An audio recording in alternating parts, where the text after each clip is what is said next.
হয়েছে, দৌড়াও কেন? খবর খুবই খারাপ, কথা কওয়ানোর সময় নাই। যাই গেছে যা।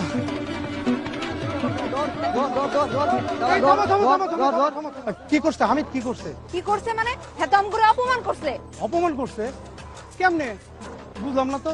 বুঝলেন না? ওই যে রহমান তালুকদারের ছেলে জহির আছে না, জহির। ও জহির, ওরা তুই চিনি তো? কি হয়েছে? আরে ওর মরা বাপ মায়ের লাইগা ফকির মিসকিন খাওয়াইবো। হামিদ মিয়া আইছিল আম করে দাওয়াত দিতে। আমরা কি ফকির মিসকিন নাকি? আগে তো ছিলাম। হ্যাঁ আগে ছিলাম, এখন নাই। এখন আমরা প্রধানমন্ত্রী শেখ হাসিনার আশ্রয়ণ প্রকল্পের মানুষ। আমরা ঘর দিছে, ঘরে ঘরে বিদ্যুৎ দিছে, জায়গা জমি দিছে, আম করে পুকুর দিছে, পোলা পাইনের পড়ালেখা করার ব্যবস্থা করে দিছে, আয় উপার্জন করার উপায় করে দিছে। আমরা গরিব হইতে পারি, ফকির মিসকিন না। বুঝছি বুঝছি। আমি আসলে বুঝতে পারি নাই, ভুল করে ফেলেছি। এই দেশে ফকির মিসকিন খুঁজতে হয়, বাংলাদেশ আর সেই দেশ নাই।